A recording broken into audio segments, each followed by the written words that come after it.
가운데가 참여해서 너무 감사한데요. 모쪼록 하나님의 은혜와 사랑이 우리 예수소망교회 모든 성도 가정과 특별히 이건사님 자녀들 가정에 함께 하시기를 주의 이름으로 축복합니다. 오늘 참 날이 좋은 것 같아요. 어제 좀 비도 내려서 이렇게 약간의 무더위도 좀 가시고 또 하늘의 공기도 좀 맑고 또 생각을 해보면 오늘 우리가 만약에 비가 내렸으면 좀 부졌다 이렇게 생각할지는 모르지만 지금 어느 곳에서는 정말 비를 간절히 원하는 그런 곳도 있죠.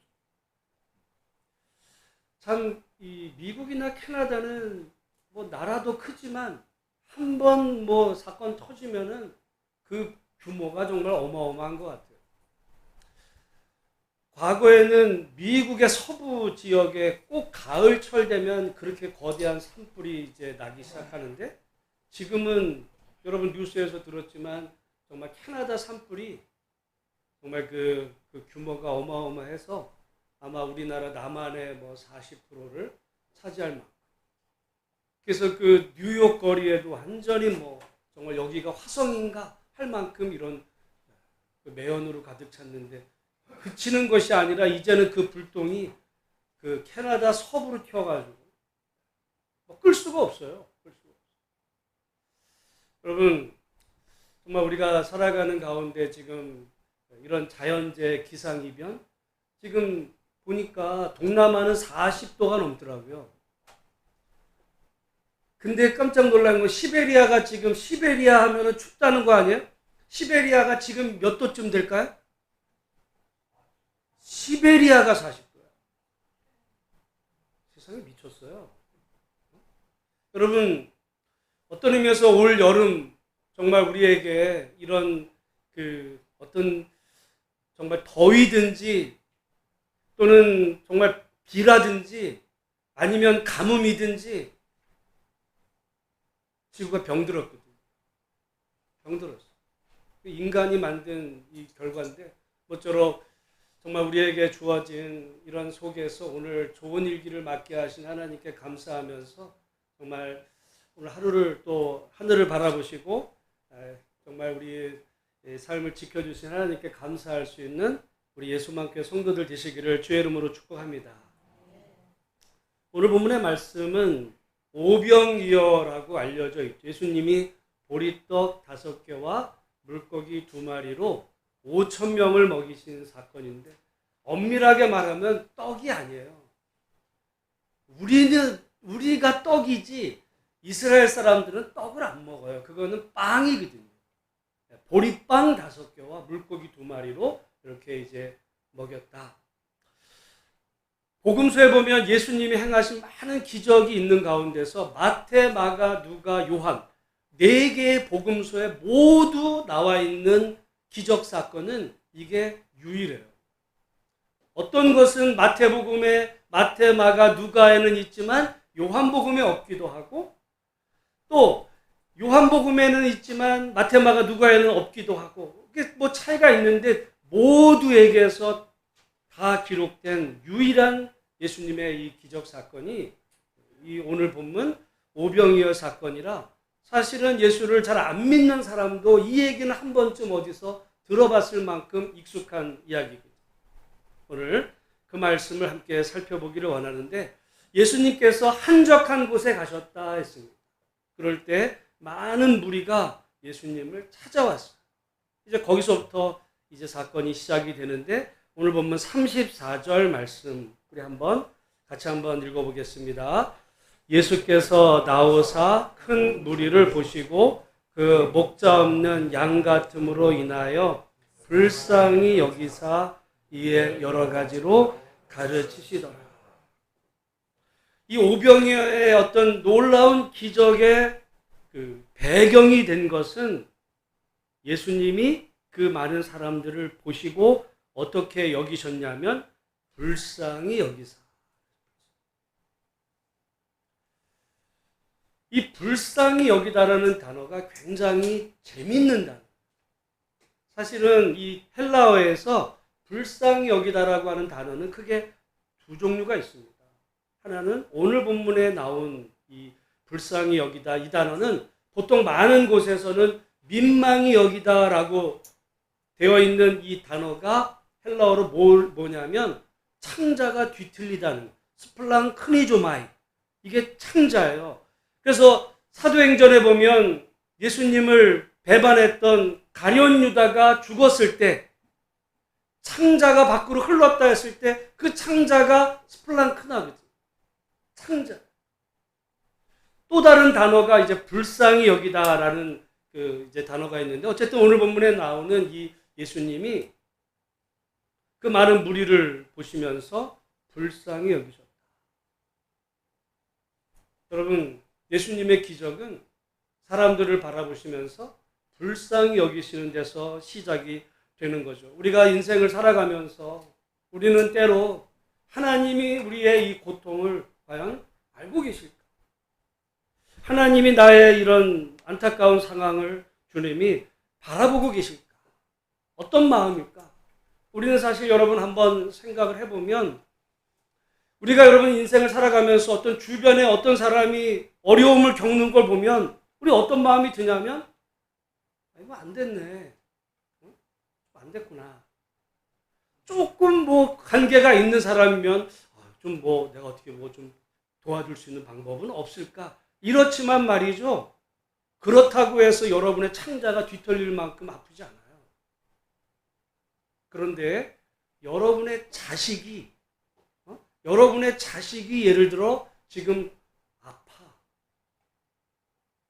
여러분의 자식이 지금 어떤 문제가 생겼어요. 이건 남하고 차원이 달라. 어떤 제3자가 어려움을 당한다 그러면 아예 안 됐네. 또는 나랑 좀 불편한 사람이 어려움 당하면 그거 고소해. 이런 마음이 들지 몰라요. 근데 여러분의 지금 자식이 여러 가지 이유로 지금 아프다든지 사업이 어렵다든지 무슨 문제가 생기면 말이죠. 아빠는 좀 덜 할지 몰라. 근데 엄마의 마음은요. 창자가 뒤틀려 아파. 우리가 성경에 보면 우리 하나님을 아버지라고 그럴 때 하나님의 아버지적인 그런 측면이 분명히 있어요. 그러나 하나님의 어머니적인 측면이 있습니다. 하나님을 아버지라고 할 때 하나님은 그러니까 남성이야 이렇게 생각하면 하나님을 인간으로 생각하는 거예요. 그렇지 않아. 아버지는 리더거든요. 그 가부장제 시대에서 아버지라는 것은 한 집안의 그 모든 그 결정권자고 리더로서의 그 하나님을 아버지라고 표현하는 것이지, 무슨 하나님이 남자고 여자고 그런 의미로 하나님을 아버지라 부르는 게 아니에요. 그런 의미에서 보면 하나님의 여성적인 측면이 있어요. 어머니와 같은. 그것은 어머니가 자기 자식이 아파할 때 아파하는 그 마음. 오늘 본문에 예수님이 그 무리들의 그 모습을 바라보시면서 불쌍히 여기시는 이 마음에서부터 오병이어의 기적이 시작이 되는 거예요. 성경에 하나님이 행하시는 모든 기적은 여기서 시작이 됩니다. 그러니까 하나님의 기적은 마술이 아니에요. 무슨 능력자가 내가 얘를 도와줄까 말까? 너 복채 내면 내가 좀 기도 내가 해줘? 돈 내. 그러면 해주고 이런 내 능력을 한번 보여줘? 이런 얘기가 아니에요. 성경의 모든 기적은 하나님의 아픔에서 시작이 됩니다. 우리가 출애굽기에 보면 이스라엘 백성들이 애굽에서 그 종살이로 그들의 그 고통 소리가 하늘에 들려요. 하나님께서 그들의 그 메맞는 고통 속에 울부짖는 소리를 하나님이 들으세요. 그리고 그들의 조상 아브라함, 이삭, 야곱과 맺었던 언약을 기억하시고 이제 그때부터 이스라엘을 구원하시는 하나님의 역사가 시작이 되거든요. 하나님의 기적의 역사는 하나님의 이 아파하심에서부터, 특별히 당신의 백성들의 고통 소리에 외면하지 아니하시고 들으시고, 여러분 제3자가 울부짖을 때 그냥 지나가는 어떤 누가 나 힘들다고 도와달라고 그래도 안 됐네 이런 마음이 아니라 자기 자식이 지금 예를 들어 물에 빠져가지고 말이죠 살려달라고 그렇게 울부짖는 그런 모습을 그 엄마가 안 됐네 그런 마음으로 여러분 갖는 엄마가 없잖아요. 하나님이 오늘 우리가 살아가는 이 속에서 여러분 한번 생각을 해보세요. 이건 어떻게 보면 엄마만이 이해할 수 있을지 몰라. 남자들은 잘 이해 못할 수 있습니다. 자기 자식이 아플 때 정말 그 애간장이 녹는 거예요. 예수님은 당신의 백성들이 힘들어할 때 애간장이 녹으셨어요. 그 주님은 지금도 하늘 보좌 위에 앉으셔서 쟤네들이 어떻게 잘 사나 그냥 보고 계시는 방관자가 아니에요. 저것들이 내가 지금 잘하는지 안 하는지를 내가 점수 매겼다가 나중에 너 떨어지면 너는 지옥, 너는 잘하면 합격, 그런 하나님이 아니에요. 오늘 우리를 바라보시면서 지금도 아파하십니다. 그래서 여러분, 오늘 우리가 하나님 앞에서 드릴 수 있는 그런 의미에서 기도는, 제일 위대한 기도는 그 동방정교회가 있어요. 동방정교회에서 이제 제가 예전에 동방정교회 책을 읽다가 제가 깜짝 놀랐어요. 여러분, 본래 예수님 사도 바울 이후에 교회는 하나였어요. 우리가 사도신경을 고백하는 이 사도신경도 동방정교회나 서방교회가 다 같아요. 동방정교회가 이단이 아니에요. 정통교회야. 그러다가 이제 역사적으로 훗날 갈라서게 되는데 삼위일체에서 동방정교회는 삼위를 강조해. 성부, 성자, 성령. 서방 기독교는 일체를 강조해. 그래서 본래 동방과 서방이 하나의 공동체였다가 역사적으로 갈라서, 이래서 이제 이 동방정교회 러시아가 있어요. 러시아가 기독교 국가입니다.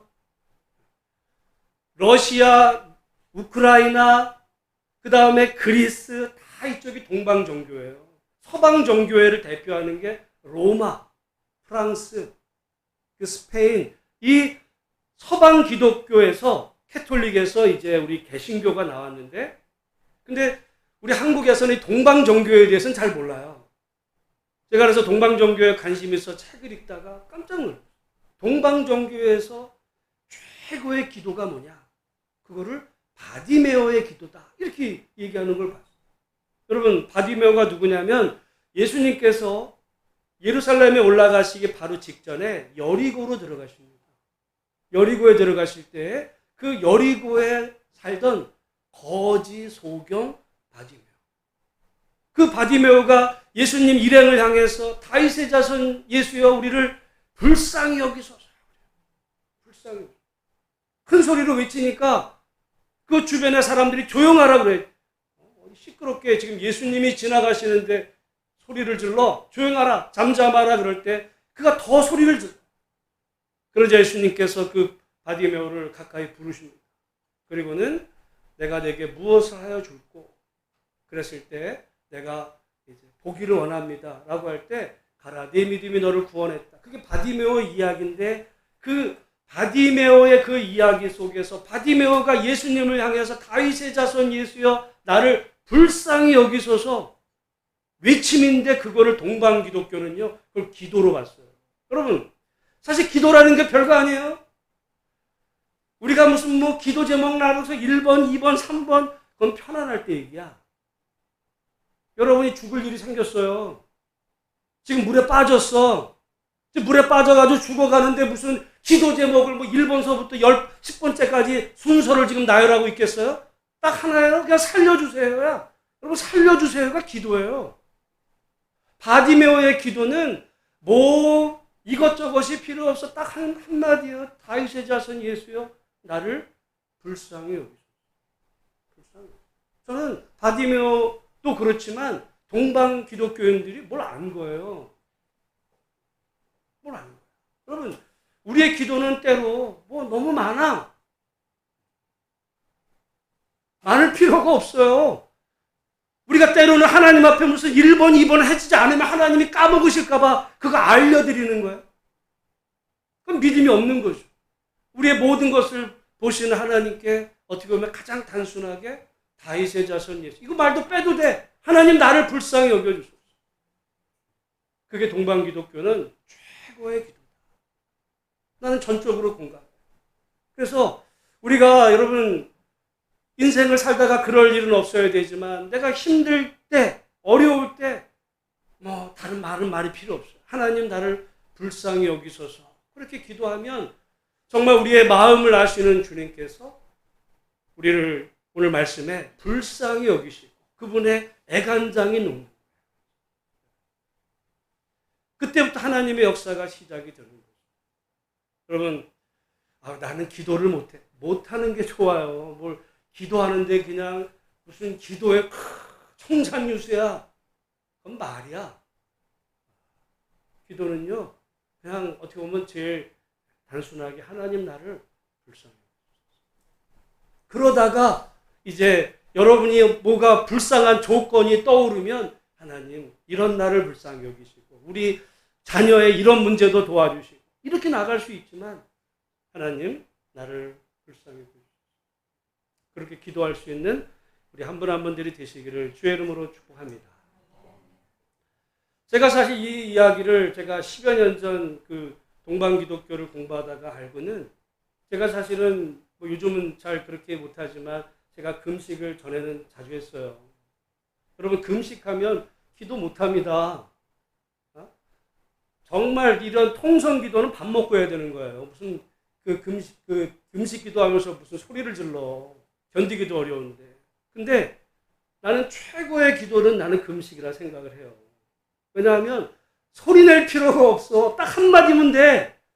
여러분 자식이 만약에 어려워가지고 걔가 밥을 안 먹어. 그보다 더 큰 소리는 없는 거예요. 걔가 너무 괴로워서 밥 안 먹고 지금 지방에서 골머리를 쌓아가서 괴로워하고 있으면요. 부모 마음은 녹아. 그 다음에 얘가 와서 무슨 나 이게 어려워 그거는 조금 배부를 때 얘기고. 그래서 그냥 하나님 나를 불쌍해. 그럼 다 되는 거예요. 여러분 그러니까 우리 중에 나는 기도를 못해. 기도를 잘한다고 생각하는 거를 고쳐야 돼요. 그게 잘하는 게 아니야. 말을 잘하는 거지. 숙달된 거지. 기도의 가장 중요한 심정은 우리를 정말 자녀로 여기시고 우리의 그 모든 아픔을, 괴로움을 감찰하시는 우리 하나님께 하나님 나를 불쌍히 여겨주소서. 그게 그냥 우리의 입 바른 소리가 아니라 우리의 모든 상황 앞에. 여러분 하나님이 정말 우리를 불쌍히 여겨주지 않으면요. 이 나라도 어떻게 될지 몰라. 솔직히. 올여름에 만약에 여러분 무슨 일이 벌어질지는 우리가 어떻게 알아요? 이 정도면 내가 할 수 있어. 배부른 얘기야. 배부른 얘기. 여러분 그런 의미에서 우리 하나님 앞에 하나님 나를 불쌍히 여기시고 우리 자녀들, 교회, 이 나라 이민족 하나님 긍휼히 여겨 주옵소서.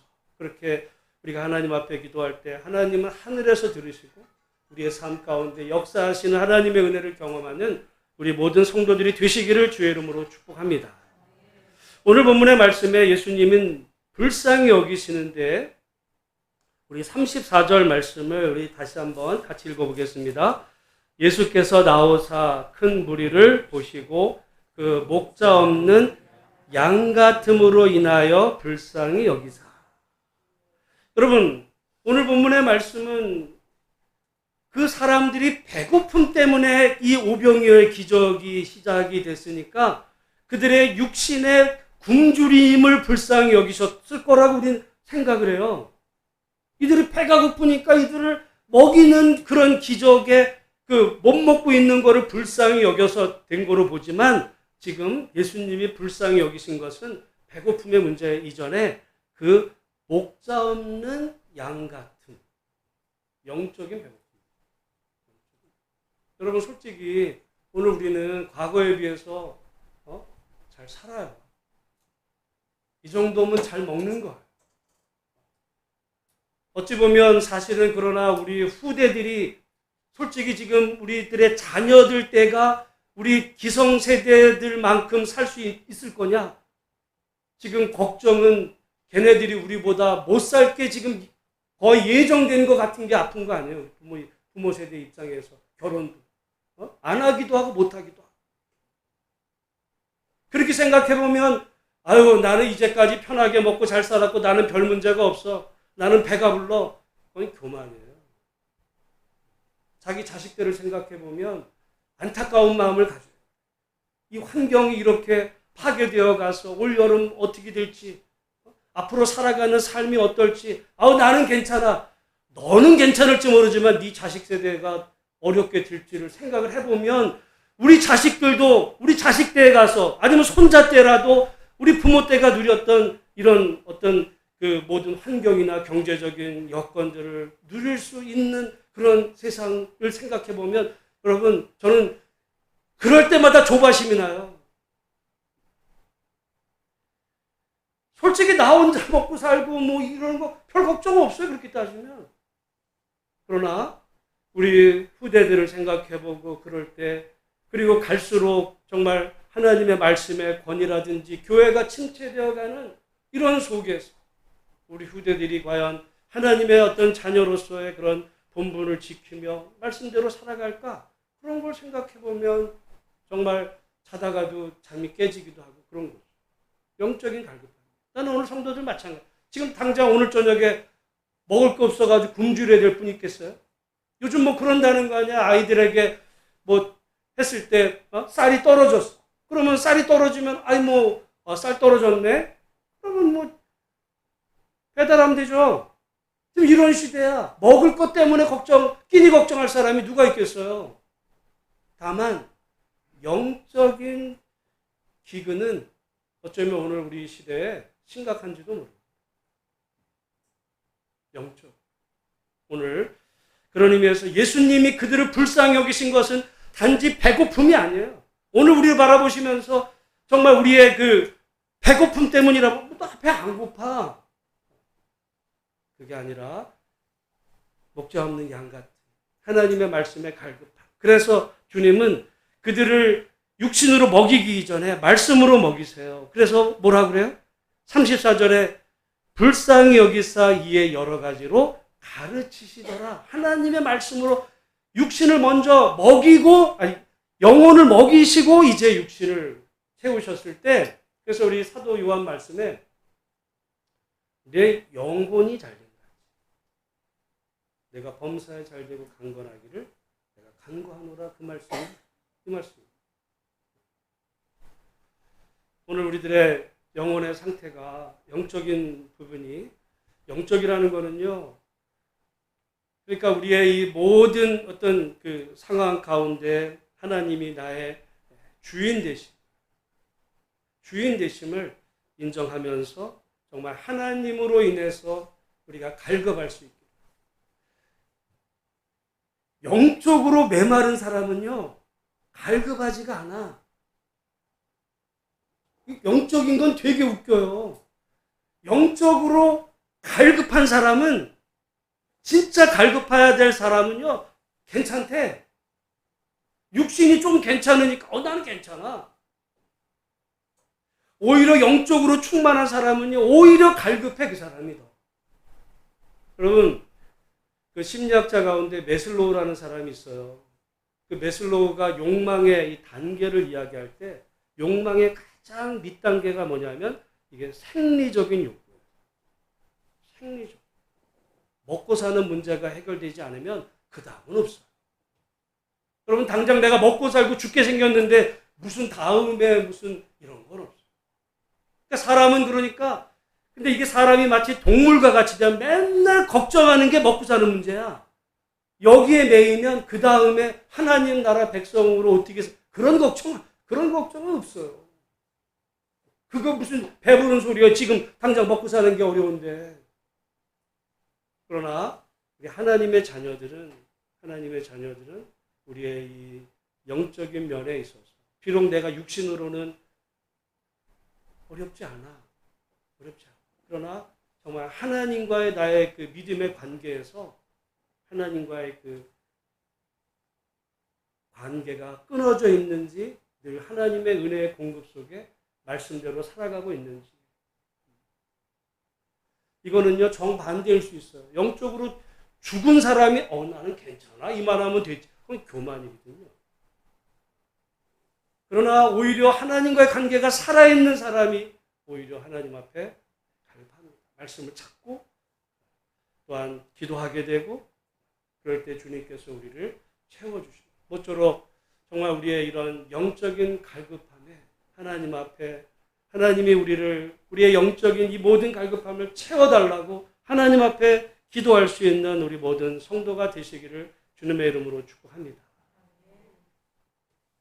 여러분 솔직히 말해서 지난 한 주간 일주일 중에 한 끼라도 굶은 분 계세요? 근데 하나님과의 관계 속에서 그 일주일 동안 정말 늘 순간순간 하나님의 은혜 속에 살았습니까? 그러니까 이게 우리가 영적으로 죽으면요. 죽으면 아픈지도 몰라. 죽으면 배고픈 것도 몰라요. 그건 죽은 거예요. 만족된 게 아니라. 오히려 우리가 육신이 배가 고픈 건 살았기 때문이에요. 살았기 때문에 배가 고파. 죽은 사람은 무슨 배가 고파. 뭐 그런 거 느끼지도 못해.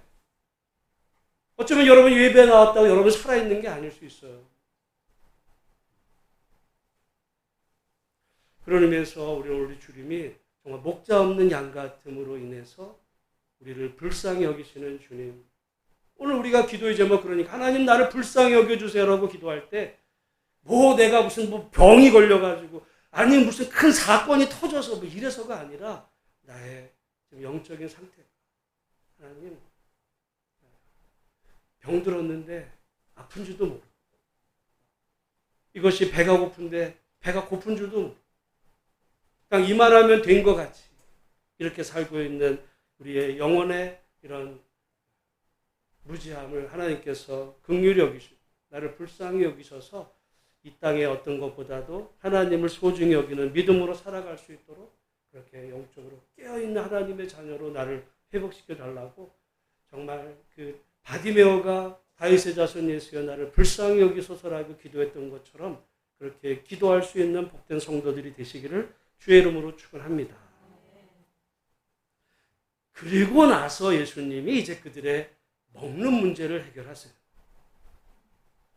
오늘 본문의 말씀에 32절 말씀 같이 한번 읽어보겠습니다. 대답하여 이르시되 너희가 먹을 것을 주라. 37절 먹을 것을 주라 하시니 여짜오되 우리가 가서 200데나리온의 떡을 사다 먹이리이까. 예수님께서 뭐라고 그러시냐면 누가 먹을 것을 주래요? 너희가. 너희는 누구예요? 제자들이야. 그런데 먹을 게 지금 있어요? 없어요? 없어. 아니 없기도 하지만 지금 여기가 어디라 그랬냐면 광야야. 어디 가서 그걸 사오란 말이에요. 어디 가서. 요즘에야 여러분 솔직히 돈만 있으면 슈퍼 가서 사오면 이런 얘기가 아니라 지금 예수님과 이 사람들은요. 아무도 없는 그런 한적한 곳에 어디 가서 그리고 이 사람들은 계산도 빨라. 돈이 얼마 든다고 지금 생각했어요? 200데나리온이라는 것은 노동자의 하루 품삯이면 200데나리온이라는 것은 노동자 한 사람의 1년치 연봉이에요. 여러분 우리 지금 상황에 어떤 사람은 3천만 원일 수 있고 어떤 사람은 5천만 원일 수 있는 거예요. 그러니까 제자들은 계산은 빨라. 딱 사람 숫자 보고 이 사람 먹이려면 돈이 얼마 드는데 딱 계산은 나와. 그러니까 먹을 것도 살 데도 없고 돈도 없어. 그러니까 어떻게 되는 거예요? 할 수 없죠.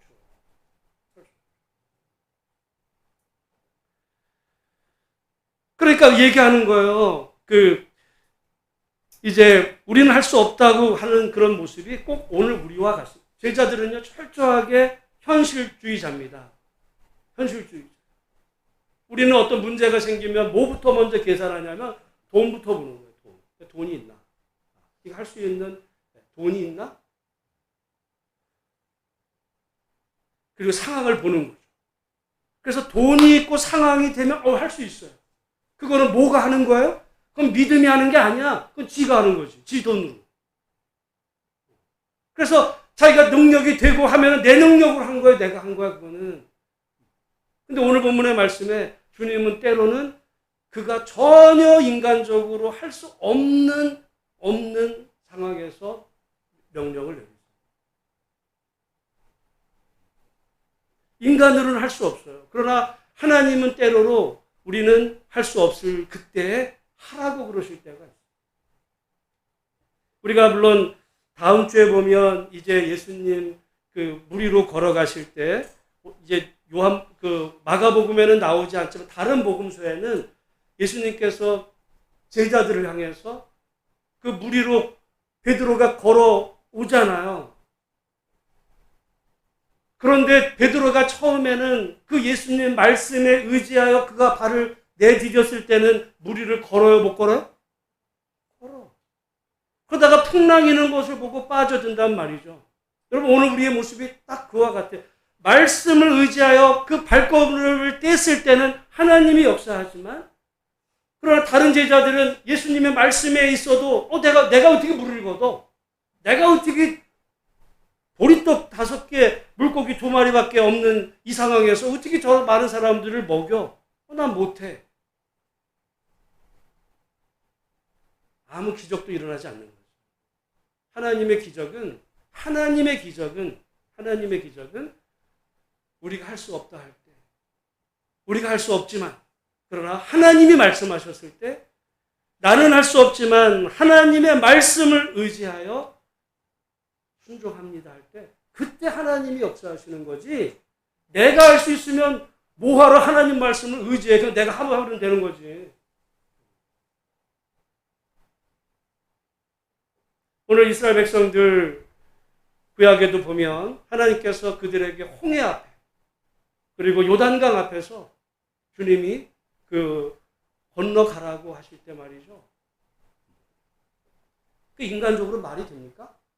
말이 안 되지만 주님께서 이제 제사장들에게 법궤를 메고 제사장들이 먼저 그 요단 강물에 발을 담궜을 때 물이 갈라져요. 발을 디뎠을 때 갈라집니다. 예전에 인디아나 존스라고 하는 영화에도 보면 인디아나 존스가 이 절벽 앞에 서요. 성배를 찾아가는 과정에서 절벽 앞에 섰는데 저쪽 절벽과 여기 절벽 사이에 완전히 절벽에 낭떠러지야. 그런데 저쪽으로 가야 돼. 어떻게 가? 여기 절벽입니다. 그때 인디아나 존스가 아무것도 안 보이는 그 허공을 향해서 바람 한 발을 탁 내디뎠을 그때 딱 했는데 떨어지는 게 아니라 거기에 길이 있었어요. 그래서 그때부터 보이는 길로 저쪽으로 지나가는 장면이 크게 믿음이거든요. 여러분, 용기도 마찬가지예요. 우린 용기 그러면 어떤 사람은 겁이 없어. 겁이 없는 건 간땡이가 부은 거지 용기가 아니에요. 용기란 그 사람이 두려워.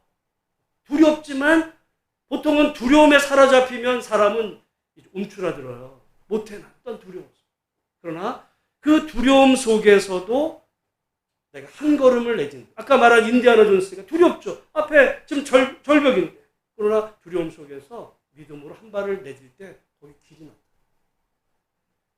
법궤를 맨 그 제사장이 그 넘실대는 요단강에 여러분 발을 디딜 때, 발을 내디뎠을 때 강물이 갈라서고, 오늘 본문의 말씀도 마찬가지예요.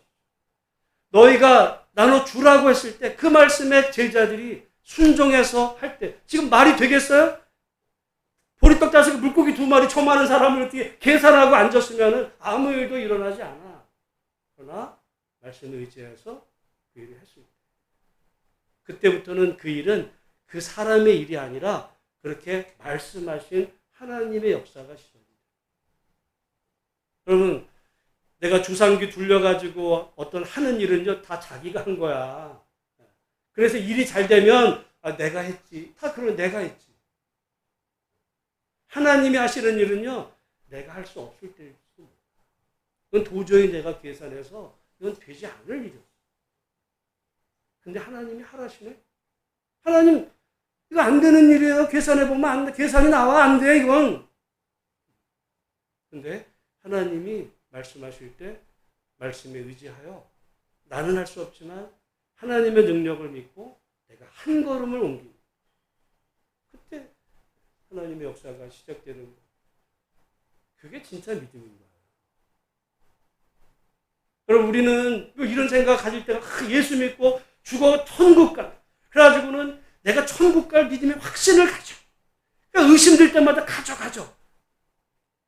그게 마치 믿음인 것처럼. 저 그러지 않아요. 믿음이란 하나님을 향해서 우리가 내민 빈 손과 같아요.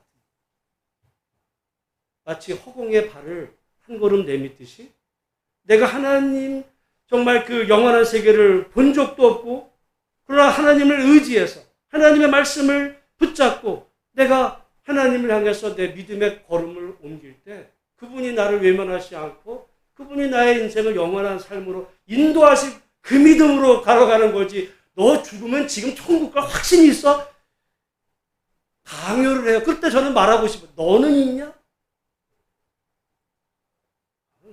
그건 자기 확신이지 성경에서 말하는 믿음의 확신이 아닙니다. 오늘 우리에게 어떻게 보면 미래는 불안전할 수 있어요. 제자들에게 너희가 먹을 것을 주라 할 때 아니 지금 주님 이게 뭐가 있다고 그게 돼요. 그러나 약속의 말씀을 의지해서 시작할 때 그때부터 하나님의 역사가 시작이 되는 거예요. 오늘 여러분 삶 속에 나는 할 수가 없어. 나는 할 수 없어서 나는 이미 여러분 혹시 포기한 일이 혹시 있다고 할 때 나는 할 수 없지만 하나님의 약속을 의지해서 내가 이 일을 시작합니다. 하나님 앞에 기도하고 그 일을 하나님께 맡기며 나아갈 때 여러분이 하시는 게 아니라 하나님께서 도우셔서 잘 되게 해주시는 은혜와 축복이 있을 줄 믿고 그렇게 실천하신 우리 모두가 되기를 주의 이름으로 축복합니다. 만약에 자기가 할 수 있으면요. 사람들은 이게 이제 그래 2단이 나오는 거야. 여러분 2단의 상당수들은요. 은사자들이 많아. 요즘 정명석 만민중앙교회 이재로 제가 볼 때 다 은사자들이에요. 은사 많아. 그러니까 사람이 따르죠. 근데 왜 문제가 돼요? 지가 하는 줄 아는 거예요. 이게 내 능력이야. 그건 교만이에요.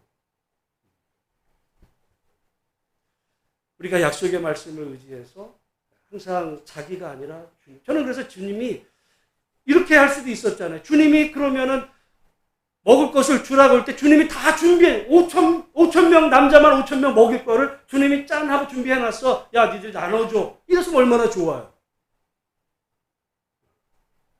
하나님은 그렇게 하시지 않아요. 아무런 없는데 제자들이 약속을 의지해서 믿음으로 주는데 근데 어떤 일이 벌어지냐면 그 예수님께서 41절 말씀 같이 한번 읽어보겠습니다.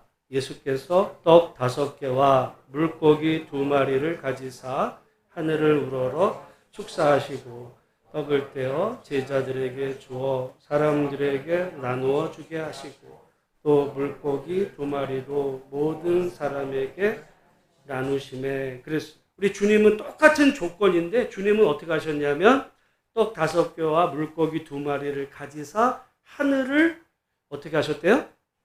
하늘을 우러러 하늘을 바라보신 거죠. 성경에서 여러분 하늘이라는 말은 하나님이라는 얘기예요.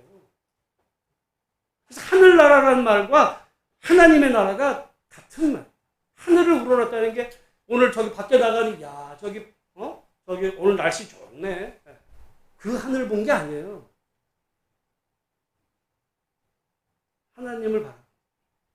하나님을 바라보시고 그 다음에 어떻게 하셨냐면 축사하시고 그랬어요. 여러분 우리가 이 축사라고 하는 말이 뭐 어떤 무슨 행사 자리에서 뭐 그냥 축하하는 이런 축사가 아니에요. 이 말은 감사했다. 하나님께 감사. 아니 지금 감사할 조건이 있어요, 없어요? 없잖아. 지금 보리떡 5개, 물고기 2마리밖에 없어요. 먹어야 될 사람은 많은데. 그러니까 예수님도 기다려봐. 이건 내가 할 수 있어. 이렇게 일하시지 않아요. 그분도 하나님을 바라보시고 그리고 하나님께 감사. 아직 생각해보면 뭐가 지금 감사해요? 돈도 없고 먹을 것도 없는데. 근데 감사하시고. 그리고 이제 떡을 떼어 제자들에게 믿음으로 주님이 나눠주실 때 그때부터 이 오병이어의 그 놀라운 하나님의 역사가 시작이 됩니다. 그러니까 주님도 믿음으로 하십니다. 제가 늘 얘기하잖아요. 예수님을 믿는다고만 하지 말고 예수님을 우리가 닮아가죠. 오늘 오병이의 기적, 예수님, 우리가 예수님의 능력이 많아. 보리떡 5개, 물고기, 남자만 5천, 우리 주님은 역시 그냥 이러시는 거예요. 그 얘기하는 게 오늘 본문에서 이 모든 이 기적의 출발점은 사람들을 주님이 불쌍히 여기십니다. 어찌 보면 오늘 우리 예배드리는 한 분 한 분들 여러분은 다 만족한 것 같지만 따지고 보면 다 불쌍해요.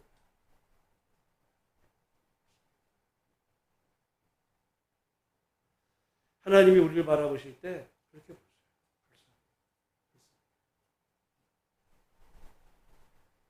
거기서 하나님의 기적이 시작이 될 때 그때 우리의 자세는 하나님 나를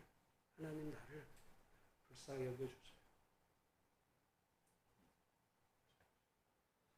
불쌍히 여기시는데 먼저 우리의 영적인 부분을 하나님 나를 불쌍히 여기세요. 우리는 그저 그냥 물질적으로 맨날 돈 부족한 거 이것만 없으면 하는 돈 좀 채워주세요. 이런 그게 중요하긴 해요. 아까도 말씀드렸지만 그게 가장 인간의 욕구 단계에서 제일 밑바닥이야. 생리적, 먹고 자는 거. 근데 그게 만족이 되면 다 괜찮은 줄 알아. 아니에요. 그 다음 단계가. 그래서 그 다음 단계로 이제 먹고 사는 문제가 해결되게 되면 남한테 인정받고 싶고 또 어떤 사회에서 뜻깊은 인생을 살고 싶기도 하고 그래서 자기의 어떤 인생의 목적을 성취하는 이런 단계로의 삶이 사람의 그 욕구 단계가 이게 발전이 되는 거예요. 근데 이게 맨 밑에가 해결되는 맨날 먹고 사는 문제, 기도 제목도 맨날 먹고 사는 문제야. 이거 해결되고 나면 다 배부른 줄 알아. 영적으로는 통 겼는데. 그렇지 않아요. 여러분, 오늘 예수님께서 우리 삶 가운데 오셔서 우리들의 정말 영적인 갈급함을 주님이 채워주시고 그리고 오늘 우리가 단지 문제가 해결되는 것이 아니라 정말 주님의 약속의 말씀을 의지하여 우리가 믿음의 한 걸음을 옮기고 진정한 믿음이란 주님 말씀 의지해서 한 걸음 옮기는 거고요. 진정한 용기도 그거 같아요. 진정한 용기는 두려움이 없는 게 아니라 두려움에도 불구하고 한 걸음을 두려움이죠. 두려움. 그럴 때 그때 그 일을 약속하신 하나님, 그때부터 하나님이 역사하시는 거예요. 오늘 우리들의 주어진 현실에 우리가 지금 보리떡 5개, 물고기 2마리밖에 없는 듯 보이지만 예수님은 그 상황에서 감사하셨어요. 이게 감사할 게 뭐가 있어? 아니, 감사해요. 오늘 하나님께 감사하시면서 2023년 우리들의 주어진 인생길에 정말 주님과 함께 말씀으로 날마다 승리의 삶을 살아드리는 우리 모든 복된 성도들이 다 되시기를 주의 이름으로 축복합니다. 우리 찬양